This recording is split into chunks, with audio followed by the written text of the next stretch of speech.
Hello students, আমাদের যে rapid fire practice session চলছে, ঠিক আছে? তো এটার সেকেন্ড ভিডিও আজকে। দেখো কোয়েশ্চেন নাম্বার 1 প্রথম ভিডিও একটা দিয়ে দিয়েছি, দেখো। হ্যাঁ, আজকেই আমি আপলোড করেছি। ওকে, ওটা এসি কারেন্ট থেকে ছিল, আর এটা হচ্ছে সেকেন্ড ভিডিও। ওকে, তো দেখো প্রথম কোয়েশ্চেন কী বলছে। কিউ আধানকে কেন্দ্র করে আর ব্যাসার্ধের একটি বৃত্তাকার পথে একটি আধান কিউ ড্যাশকে একবার ঘোরানো হলে কৃতকার্যের মান কত হবে? দেখো, যখন কোনো একটা আধান আর একটা আধানকে কেন্দ্র করে ঘুরছে, তখন তাদের মধ্যে ক্রিয়াশীল বল কত? এফ ইকুয়ালস টু, আমরা তো জানি যে Q1 Q2 by 4πε0 into r square. Okay, এবার কৃতকার্যের মান কত? এফ ইন্টু আর, এইটা কৃতকার্যের মান, ঠিক? তাহলে 1/4πε0। কিন্তু এখানে যে সরণ, এই আরটা কি সরণ? আচ্ছা, আর না নিয়ে তুমি ডিও নিতে পারো, কারণ যেহেতু এখানে ব্যাসার্ধ আর বলেছে। তাহলে এই সরণটা কত? এই সরণটা তো 0। তা সরণ যদি, কারণ এখানে মনে করো ছিল, আবার ঘুরে তুমি এখানে চলে এসেছো, তাহলে সরণ যদি 0 হয় তাহলে কৃতকার্য কত? 0। এবার দেখো এটা কেন হলো, এখান থেকে ছোটো কোশ্চেন দিতে পারে একটা, কারণ এই যে কুলম্ব ফোর্স, ঠিক আছে, বা স্থিরতারিতিক বল, স্থিরতারিতিক বল হচ্ছে গিয়ে সংরক্ষী বল। সংরক্ষী বলের ক্ষেত্রেই কিন্তু সংরক্ষী বলের ক্ষেত্রেই কিন্তু যদি সরণ 0 হয় তাহলে কৃতকার্য 0 হয়। অসংরক্ষী বলের ক্ষেত্রে কিন্তু এটা হয় না, তাই এটা উত্তর কত হয়ে যাবে? 0। যদি Q1 plus Q2 equal to Q হয়, পরের কোয়েশ্চেন, টাইম ওয়েস্ট করবো না।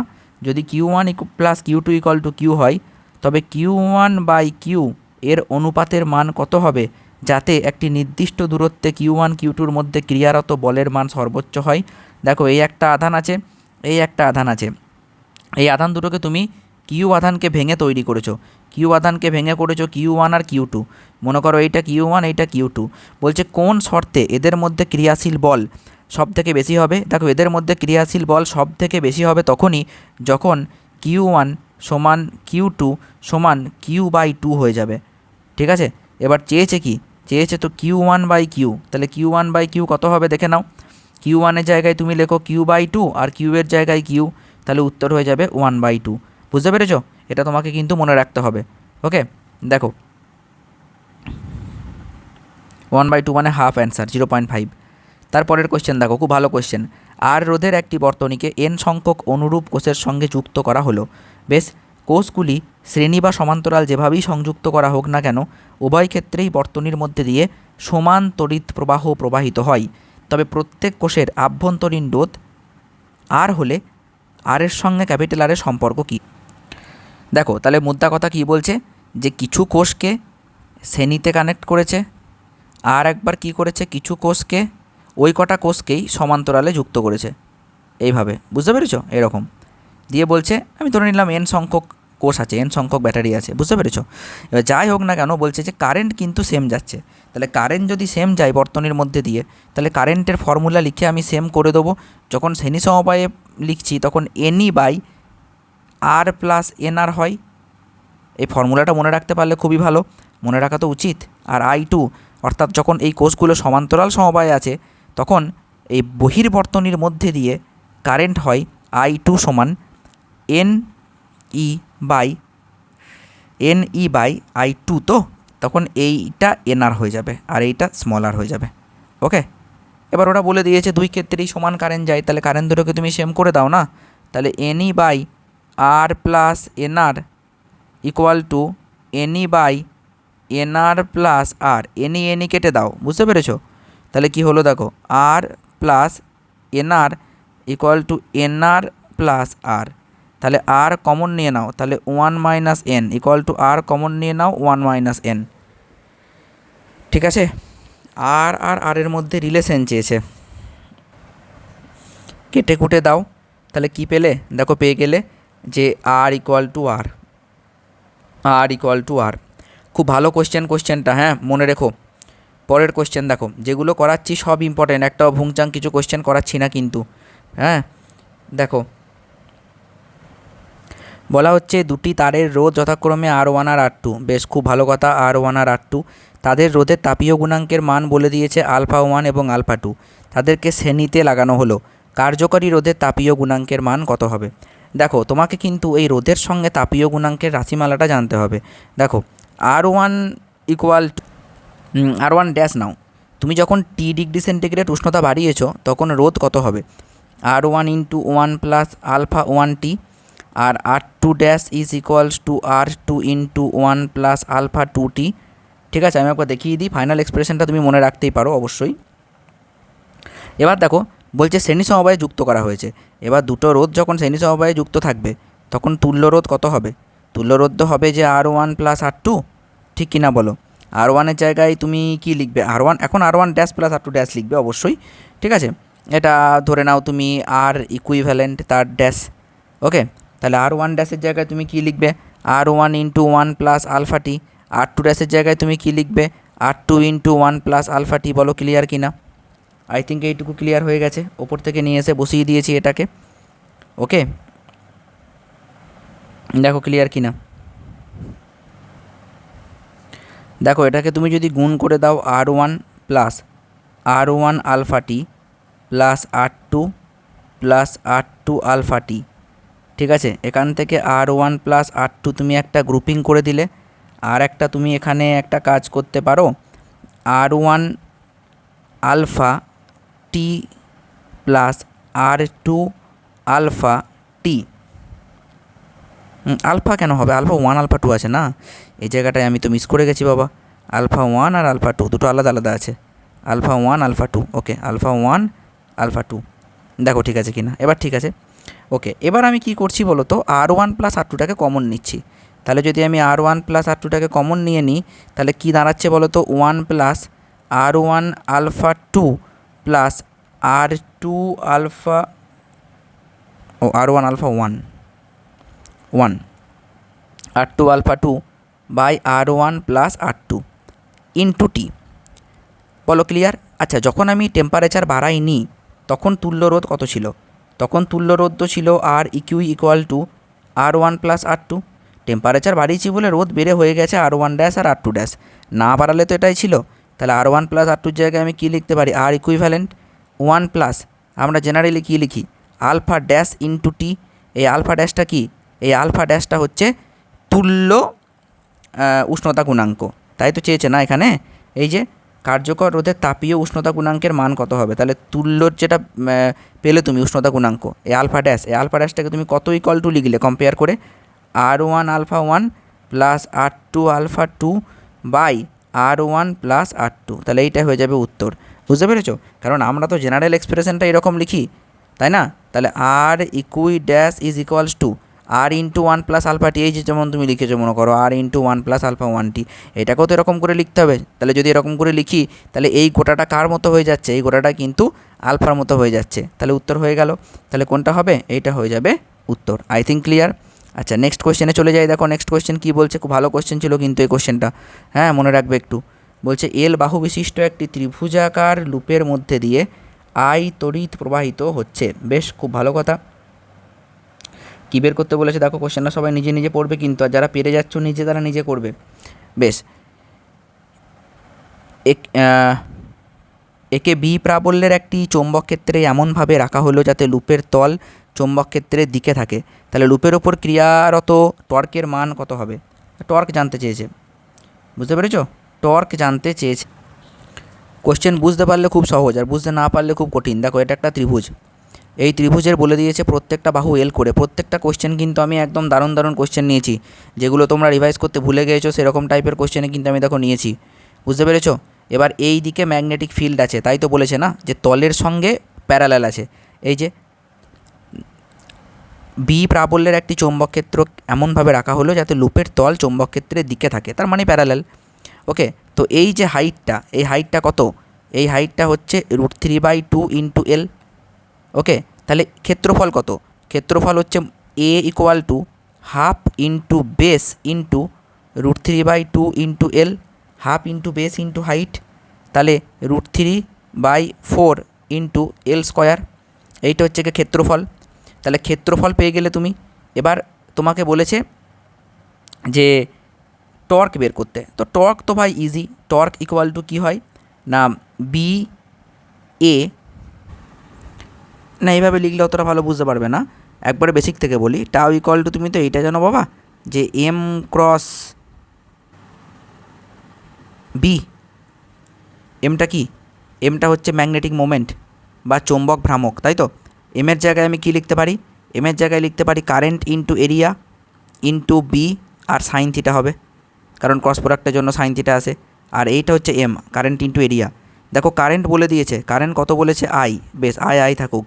এর জায়গায় লেখো √3/4 ইন্টু এল স্কোয়ার। আচ্ছা, বি এর জায়গায় ওরা বি বলেছে, বি রাখো। আর সাইন থিটা কত ডিগ্রি? 90, কারণ এই দিকে চৌম্বক ক্ষেত্র। আর তলের তো এই যে কোনো তলের দিক, ডাইরেকশন, ক্ষেত্রফলের ডাইরেকশন কোন দিকে হয়? তলের সঙ্গে লম্বভাবে উপরের দিকে, তাই তো, বা নিচের দিকে, যেদিকে নেবে নাও, যাই হোক না কেন, সেই তো সাইন 90 হবে। তাহলে সাইন 90 কত হয়ে গেল? 1 হয়ে গেল। তাহলে কত হয়ে গেল উত্তর? যে √3 L² BI/2, √3 L² BI/2, L² B² আছে কেন? B² তো হবে না বাবা, √3 L² BI/2। আচ্ছা, ও এটা √3/2 নয়, √3/4। ও, তাহলে তো অ্যান্সার হয়ে গেছে। তাহলে কোনটা অ্যান্সার হবে? Option D. ঠিক আছে, খুব ভালো কোশ্চেন ছিল। আই থিঙ্ক তোমরা বুঝে গেছো কোশ্চেনটা। এই ধরনের কোশ্চেন কিন্তু পরীক্ষায় আসার খুব হাই চান্স। ঠিক আছে, কারণ এইগুলো কিন্তু ছেলেপিলে দেখে কম যাবে। নেক্সট কোশ্চেন কী বলছে দেখো বন্ধু। নেক্সট কোশ্চেন বলছে, আগে কোশ্চেনটা ভালো করে পড়ো, যারা পেরে যাচ্ছ নিচে তারা আগে সলভ করো কোশ্চেনটা। ওকে, দেখো নিয়ন পরমাণু লব্ধি চুম্বক ভ্রামকের কথা বলছে। বেশ, তোমাকে একটুখানি কেমিস্ট্রি কনসেপ্ট এখানে ক্লিয়ার রাখতে হবে। যদি নিয়ন পরমাণুর তুমি ইলেকট্রন বিন্যাস দেখো, তাহলে কি হবে বলো তো? 1s2, 2s2, 2p6। দেখো সবগুলোই কিন্তু আপ স্পিন ডাউন স্পিন দিয়ে পূর্ণ আছে। ঠিক আছে, সবগুলোই কিন্তু আপ স্পিন ডাউন স্পিন দিয়ে পূর্ণ আছে। তাহলে একটাও কিন্তু বিজোড় ইলেকট্রন পড়ে নেই, একা কিন্তু কেউ পড়ে নেই। তাহলে একা যদি কেউ না পড়ে থাকে, তাহলে সেক্ষেত্রে কোনো চৌম্বক ধর্মই থাকবে না, কোনো চৌম্বক ভ্রামকই থাকবে না। তাহলে এক্ষেত্রে ইলেকট্রনের চৌম্বক ভ্রামক একজন আরেকজনকে ক্যান্সেল করে দেবে। তাহলে আমরা কোনো কিন্তু চৌম্বক ভ্রামক পাবো না, শূন্য হয়ে যাবে। ঠিক আছে, শূন্য হয়ে যাবে। নেক্সট কোয়েশ্চেন, একটি পরিবর্তী বর্তনীতে ব্যবহৃত তড়িৎচালক বলের কম্পাঙ্ক যদি n হয়, তাহলে তার ক্ষমতা কম্পাঙ্কের ওপর কীভাবে নির্ভর করবে? দেখো, ক্ষমতা কম্পাঙ্কের ওপর কীভাবে নির্ভর করবে? খুব ভালো কোয়েশ্চেন। দেখো, এর প্রুফটা করলে করা যায় অবশ্যই, কিন্তু আমি বলছি শোনো, এর প্রুফটা করার দরকার নেই। এর প্রুফটা অনেকটা বড়। ঠিক আছে, তুমি শুধু মনে রাখবে যে সোর্সের কম্পাঙ্ক যদি n হয়, তাহলে এই যে তার ক্ষমতা অলওয়েজ 2 টাইমস হবে। তাহলে সোর্সের কম্পাঙ্ক যদি 2n হয়, তাহলে ক্ষমতা কত হবে? 4n হয়ে যাবে। তাহলে এখানে অ্যান্সার হয়ে যাবে 2n। ওকে, কোয়েশ্চেন নাম্বার 8-এ চলো। E= দেখতে পাচ্ছ 8√2 sin ω t plus 6√2 sin 2ω t volt তড়িৎচালক বলের বর্গসাধ্য গড় মান কত হবে? তার মানে আরএমএস ভ্যালু বের করতে দিয়েছে। দেখো, তুমি এখান থেকে ডাইরেক্ট আরএমএস ভ্যালু বের করতে পারবে না। তোমাকে যদি এরকম স্ট্রাকচারের কোনো কোশ্চেন দেয়, আমার কথাটা খুব ভালো করে মনে রাখবে, যদি এরকম স্ট্রাকচারের কোনো কোশ্চেন দেয়, তুমি প্রথমে E0 বের করে নেবে। E0 কত হবে? √8√2 তার স্কোয়ার প্লাস 6√2 তার square, 8√2 square plus 6√2 square, 64 into 2, 8 64 তো, তাহলে 64 ইন্টু 2 প্লাস 36 ইন্টু 2, তাহলে কত হবে? 2 4 8, 2 6 12, 128 আর 36 2 72, তাহলে √, দেখো 128 আর এইদিকে হচ্ছে গিয়ে 130 আর 70 মানে কত হবে? 200 মানে 10√2। ঠিক আছে, 10√2 E0 পেয়ে গেলে। আর E0 পেয়ে গেলে তো আর ERMS পাওয়াটা কোনো ব্যাপার নয়। E0/√2 করলে √2 কেটে পালিয়ে যাবে, তাহলে 10 ভোল্ট হয়ে যাবে উত্তর। আই থিঙ্ক বুঝে গেছো। ঠিক আছে, একটু স্পিডে বেরিয়ে যাচ্ছি, তোমাদের সামনেই এক্সাম, র্যাপিড ফায়ার প্র্যাকটিস নাম দিয়েছি ওই কারণেই। অ্যাম্পিয়ারের চক্রীয় নীতির ক্ষেত্রে ম্যাক্সওয়েলের পরিবর্তিত রূপটি লেখো। দেখো, এটা তোমাকে সত্যি মনে রেখে দিতে হবে। ম্যাক্সওয়েলের পরিবর্তিত যে রূপটা, সেটা হচ্ছে B.dl = μ0I plus μ0ε0 dQE dt। ওকে, অবশ্যই মনে রাখবে এটা। যে তড়িৎচুম্বকীয় তরঙ্গের তরঙ্গদৈর্ঘ্য সবচেয়ে ছোট, সেটা হচ্ছে গামা রশ্মি। যদি বলে শক্তি কার সব থেকে বেশি, তাহলে গামা রশ্মি। যদি বলে কম্পাঙ্ক কার সব থেকে বেশি, গামা রশ্মি। যদি বলে তরঙ্গদৈর্ঘ্য সবচেয়ে কম কার, গামা রশ্মি। কারণ তরঙ্গদৈর্ঘ্য বেশি হলে কম্পাঙ্ক কম হয়, আর তরঙ্গদৈর্ঘ্য কম হলে কম্পাঙ্ক বেশি হয়। মাথায় রাখতে হবে। দেখো, একটা দারুণ কোয়েশ্চেন দিয়েছে, কোয়েশ্চেন নাম্বার 15। ঠিক আছে, লেভেলের কোয়েশ্চেন। চলো সলভ করতে পারো কিনা দেখে নাও। দেখো এই ধরনের সার্কিট তুমি যখনই পাবে তোমাকে একটু ভালো করে দেখতে হবে সার্কিটটা। দেখো তুমি এখানে একটা হুইস্টন ব্রিজ খুঁজে পেয়ে গেছো। এই হুইস্টন ব্রিজের পি বাই কিউ সমান r by s, r by r equal to r by r, তাহলে এইটা থাকাও যা না থাকাও তাই। ঠিক আছে, এটুকু তো তুমি কনফার্ম হয়ে গেলে যে এইটা থাকাও যা না থাকাও তাই। ওকে, এবার এটা যদি না থাকে তাহলে তুমি কি বলতে পারো? তাহলে দেখো এবার কি হবে, স্যার কিন্তু এই পয়েন্টটা, আচ্ছা তুমি একটা সিমেট্রিসিটি পেয়েছো না, এই একটা সিমেট্রিসিটি পেয়েছো দেখো এই দুটোর মধ্যে, তাহলে এই যে কানেকশানটা থাকলেও হবে আবার না থাকলেও হবে। বুঝতে পেরেছো? এই যে তুমি একই রকম সিমেট্রিসিটি পেয়ে গেছো, এই সিমেট্রিসিটির জন্য তুমি এই পয়েন্টটাকে বিচ্ছেদ করে দিতে পারো। তাহলে একে যদি তুমি বিচ্ছেদ করে দাও তাহলে কী হবে দেখো, আমি যদি সার্কিটটাকে একবার ড্র করি তাহলে এরকম হবে। ক্লিয়ার? বেশ হলো একদম। আর আর আর এই দিকে একটা আছে, এই এই আর তো কিছুই নাই, সবাই তো আর করে ভাই। তাহলে আর আর আর কত, এই দুটো আর কিসে আছে? শ্রেণীতে। তাহলে এই দুটো আর যদি শ্রেণীতে থাকে তাহলে আর আর টু আর, আবার দেখো আর আর টু আর, আবার টু আর প্যারালালে, তার মানে হয়ে গেল আর, দুটো একই রোধ প্যারালালে থাকলে হাফ হয়ে যায়। ঠিক আছে, আবার বলছি আমি, দেখো আমি আবার প্রথম থেকে বলছি, ক্লিয়ার করে দিচ্ছি ব্যাপারটা। আর আর টু আর, আর আর টু আর, টু আর হয়ে গেল আর। বেশ, তাহলে এই গোটাটা হয়ে গেল কত? এই গোটাটা হয়ে গেল আর। এখানে আর একটা রেজিস্ট্যান্স এরকম করে লেগেছিল, তাহলে এই গোটাটা হয়ে গেল আর। তাহলে আর আর আর থ্রি আর, সেই থ্রি আরের সঙ্গে আর আর আর তো থ্রি আর, এই থ্রি আরের সঙ্গে এই দিকে এই টু আর প্যারালাল, তাহলে three r into two r by five r, আর আর কেটে দাও, তাহলে তিন দুয়ে ছয় আর বাই পাঁচ হয়ে যাবে উত্তর। আই থিঙ্ক ক্লিয়ার, ছয় আর বাই পাঁচ হয়ে যাবে উত্তর। আচ্ছা নেক্সট কোয়েশ্চেনে যাই, দেখি নেক্সট কোয়েশ্চেন কী আছে। বলছে নিচে প্রদত্ত বর্তনীতে এ এবং বি বিন্দুর মধ্যে বিভব প্রভেদের মান কত? এ এবং বি বিন্দুর মধ্যে বিভব প্রভেদের মান কত হবে? আচ্ছা তুমি ধরে নাও বি বিন্দুর বিভব প্রভেদ ভিবি আর এ বিন্দুর বিভব প্রভেদ ভিএ। দেখো আমি লিখছি কীভাবে, ভিবিকে আগে লিখে দিলাম। ঠিক আছে, আমি ভিবিকে আগে লিখে দিলাম। ভিবি কারেন্ট যেদিকে যাচ্ছে আমি যদি সেই দিকে যাই তাহলে মাইনাস নেব।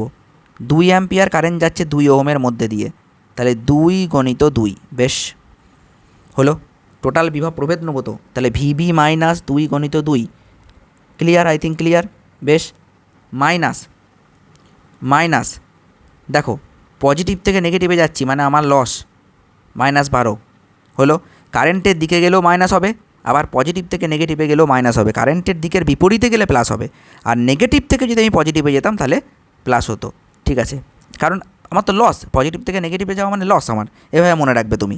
বুঝতে পেরেছো? তাহলে 2 অ্যাম্পিয়ার কারেন্ট এর মধ্যে দিয়েও যাচ্ছে, তাহলে একই দিকেই তো যাচ্ছি, তাহলে আবার -2 ইন্টু 2, তারপরে আবার দেখো নেগেটিভ থেকে পজিটিভে, তাহলে আমার গেন, তাহলে +10। ঠিক আছে, মাইনাস ভিএ ইকুয়াল টু 0। তাহলে কত হলো দেখো, VB minus 2 2 4 2 2 4 -8 -12 +10 minus VA equal to 0। তাহলে ফাইনালি কত হচ্ছে যে VB minus VA equal to 8 আর 12 -20 আর +10 -10, তাহলে ভিবি মাইনাস ভিএ হয়ে গেল 10, কারণ -10 ওইদিকে গিয়ে হয়ে গেল +10। আই থিঙ্ক তোমাদের কাছে ক্লিয়ার ব্যাপারটা পুরো।